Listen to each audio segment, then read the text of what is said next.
Hello guys, আসসালামু আলাইকুম। সবাই কেমন আছেন? আসলে সবাই ভালো আছেন। তো আরেকটি নতুন ব্লগ ভিডিও নিয়ে আপনাদের মাঝে আসলাম। তো আজকে আম্মু কিছু প্রথমে একটা নাস্তা তৈরি করবেন। তো এখানে কিছু রুটির মতো পিঠা তৈরি করবেন, যেটা কোনো বেড়ার না সাহায্যে। তো ফার্স্টে এটা তৈরি করার জন্য একটা বাটিতে নিয়ে নিলেন পর্যাপ্ত পরিমাণে আটা। তারপরে অ্যাড করলেন স্বাদ মতো লবণটা অ্যাড করার পর এগুলোকে কিছু সময় মিক্স করে তারপরে একটু একটু করে পানি দিয়ে ডোটা তৈরি করে নিলেন। দেখেন খুব সুন্দর করে ডোটা কিন্তু তৈরি করে নিয়েছিলেন। তো ডোটা কিন্তু একদমই দানা দানা থাকা যাবে না, একদম সফটভাবে ডোটা তৈরি হতে হবে। তো ডোটা তৈরি করার পর এখন চুলায় একটা তাওয়া বসিয়ে দিলেন। তাওয়াটাতে একটা ব্রাশের সাহায্যে তেলটাকে চারদিকে লাগিয়ে দিয়ে দিলেন, যাতে পিঠাটা তাওয়াতে না লেগে যায়।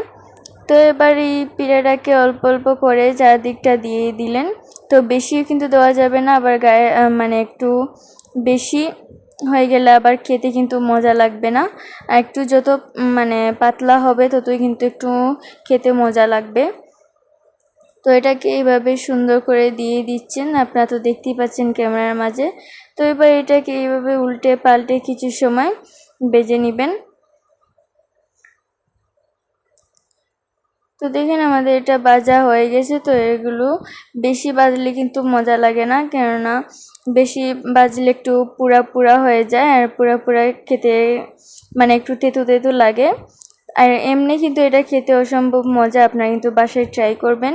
আর বেশি পুরানো কিন্তু যাবে না। তো এইভাবে করে প্রত্যেকটা রুটি আম্মু তৈরি করে নিয়েছেন। তো তৈরি করা হয়ে গেলে দেখেন আমাদের এই রুটিগুলো কত সুন্দর হয়েছে, দেখতেই কত সুন্দর লাগছে, খেতে তো অসম্ভব মজা হবে। তো এটা কিন্তু আসলেই খেতে অসম্ভব মজা, আমরা প্রায় সময় এটা তৈরি করে খাই। তো যখন আমরা ঘরে শর্টকাট কিছু খাওয়ার ইচ্ছা থাকে, তখন এটা চটপট তৈরি করে নিয়ে এটা তৈরি করতে কিন্তু খুব কম সময় লাগে। আপনারা চাইলে এটা একটা দুটো করেও তৈরি করতে পারবেন। তো আমরা এখানে একটু বেশি করে তৈরি করেছি। তো এটা আমাদের খাওয়ার পর এখন দুপুরে রান্নার প্রস্তুতি চলছে। তো দুপুরে এখানে রান্নার প্রস্তুতির জন্য দেখেন সব কিছু ঠিকঠাক করে রেখেছেন। তো এখানে রান্না করবেন চিচিন্দা দিয়ে কাঁঠাল বিচি তরকারি। তো কাঁঠাল বিচিটা তরকারি রান্না করার জন্য এখন সব কিছু রেডি করে রেখে দিয়েছেন। তো এখন চুলায় রান্না বসিয়ে দিলেন।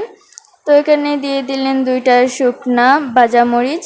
তো শুকনা ভাজা মরিচ দিলে কিন্তু খাবার একটু স্বাদ বাড়বে। তারপর দিয়ে দিলেন পেঁয়াজ কুচি আর রসুন বাটা। তো রসুন বাটাটা যেহেতু ফ্রিজে ছিল তাই একটু আইসেস রয়ে গেছে।